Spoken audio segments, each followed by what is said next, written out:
So we're now into week 3 of my training for the Dublin and Florence marathons. This week was a little bit different. I had to adapt some things. It was my busiest week of the month in work, so basically just had to make some adaptations to my training to adjust for that. The first thing I had to change was I usually do hills at lunchtime on a Monday. Couldn't do that because it was just too busy in work, so adapted my Monday routine and I just did a 15-kilometer recovery session. So as usual, keeping to my recovery paces in the kind of mid 5:30s per kilometer, and didn't do hill sessions at all at the end of it. I just decided to keep this as a pure recovery day. So I do like to include hills, but a week without them isn't going to be the end of the world. I could adapt and move it to a different day, but I wanted to be able to keep my other days the way that they were as well. So for this week I just left out hills altogether. So in previous weeks I've been doing on Tuesdays a threshold workout, but on the road rather than on the track, and my track day is usually Thursday. I switched that up this week, so track day was Tuesday. I've also changed up the workout I'm doing on track. Previously it was 400 meters at a bit of a faster pace, so I've changed that up to 8 reps of 1 kilometer, which is 2.5 laps of the 400 meter track. This would be at a bit of a slower pace than what your 400 meters would be. It's designed so that you can maintain that pace the whole way through the lap. And the reason I'm doing this is it's a bit more of an endurance speed session and will just bring different benefits. So it's definitely working my threshold zones rather than probably pushing over into the VO2 max areas, which I explained in last week's training video a little bit. So 8 kilometers covered overall on the track here at fast pace, as well as the recovery times in between and my 2k warm up as well. So a good track session overall. So my track days, I tend to turn them into double threshold days. So later on in the evening I also went out for a run. This run was 4 by a mile with 2 minutes rest in between each rep. So it's not too long of a session, but it is quite a good addition to this track session. So I didn't record it. I don't tend to record my speed workouts on the road, so there's just a few more clips that my little assistant got of me finishing my laps on the track there. In previous weeks I've probably been working a bit of my VO2 max as well as my threshold. This week I decided to focus a bit more on nailing that threshold pace, so it feels for me pretty sustainable. I can hold it, especially on the track, for longer than I could hold on the road maybe, but yeah, it's quite a good workout to do. It'll give a good workout for the legs and your overall fitness will improve, but as well your ability to maintain speed and just to hit marathon pace is massively improved by doing sessions like this. So it's really good, and if you have the ability to run a double you can do it, but you could also split these 2 sessions over 2 separate days in the week. So for example, instead of doing 2 sessions on the Tuesday and another speed session on the Thursday, you could just do the track workout for example on the Tuesday and then follow that up with the other threshold workout on the Thursday, and that way you're still getting all that speed work in.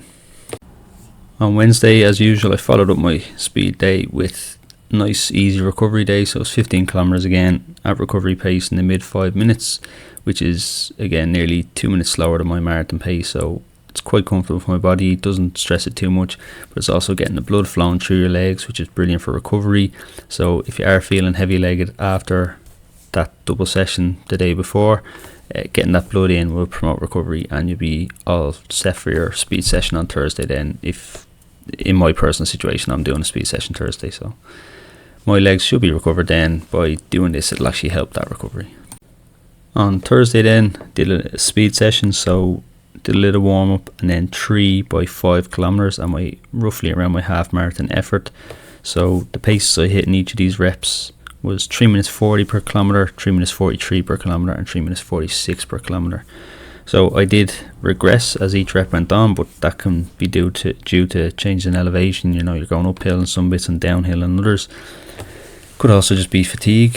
So this week I was building up quite a bit of fatigue, and this is a pretty heavy effort to do in the middle of the week. So it's not surprising that those paces kind of suffered a little bit because of that. But I made sure to get to the end of each one. I was pushing hard towards the end, but it wasn't an impossible effort.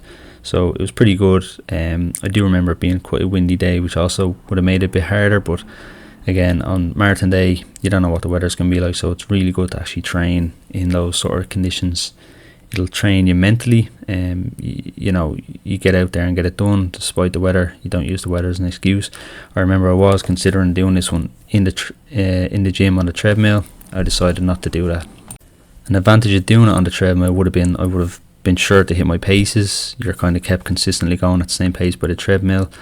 A disadvantage would be it is a bit easier than going outside. You're not facing any elements. There's no change in elevation, all those little things. So I felt personally I'd get more benefit from going outside and doing this session, both mentally and physically.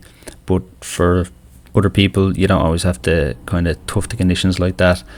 I would recommend it every now and then though, but there's also no harm in doing these sessions on a treadmill. You can hit the exact paces you need to hit, which is still going to benefit the body. And I suppose you will also get a bit of nearly heat training in, because it'll be warmer in the gym, especially when you're up and running and sweaty. So it will make it a little bit hard in that sense, but overall you're never going to be able to replicate outside conditions. So there is always a little added benefit from doing your runs outside. Once again, after this heavy session on the Thursday, I would have followed up on a Friday with a 15km recovery one.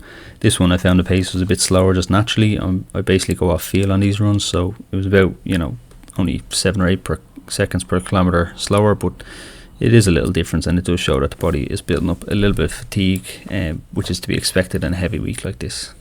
Saturday was my marathon tempo pace run, so this one is a 2km warm up, 22 kilometers at my tempo speed, which is roughly around my marathon pace speed, which is somewhere between 340 and 350 per kilometre.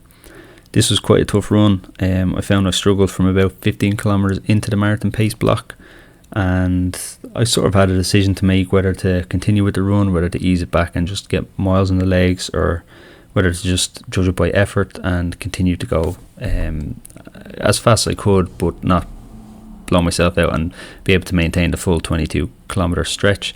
And I decided on the day that I would just push through and do my best to at least get the 22 kilometers in. Whether I was able to hit the pace in every single one of those kilometers was less important to me, but I was trying to hit the pace. I wasn't just easing back.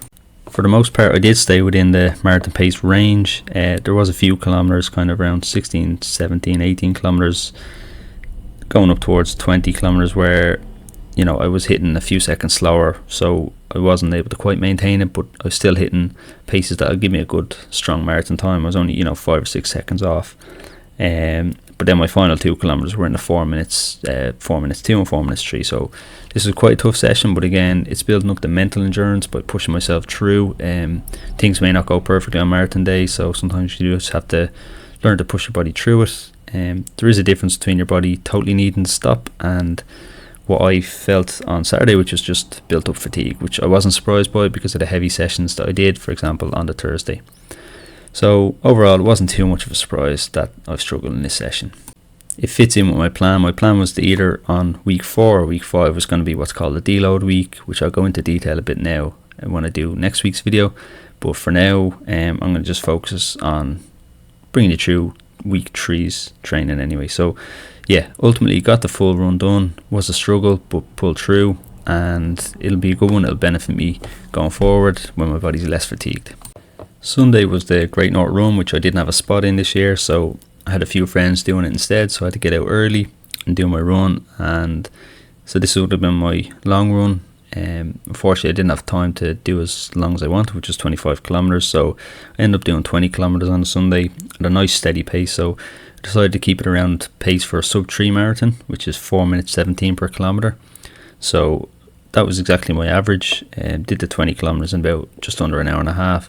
So this is quite a good run. Just builds up a bit of endurance in the legs, gets you used to running for long periods at a time, and it's a pretty essential run in your marathon block. So I try to keep this usually after my speed session on a Saturday. So ideally what I'll do is speed session on a Saturday and then a long run on a Sunday on kind of fatigued legs. I wouldn't like to do it the other way around. It makes the speed session harder to hit your paces, because you will have built up a lot of tiredness if you do the long run the day before. So yeah, this run went pretty well. The only downside was that I didn't have enough time to go quite as far as I wanted, but I still hit a good distance for the week. Overall, I ran 134 kilometers for the week, so an increase on the week before, and yeah, hit every run that I wanted to hit. So it was a pretty good week overall, and the fatigue is expected, and I'm going to make adjustments based on that now.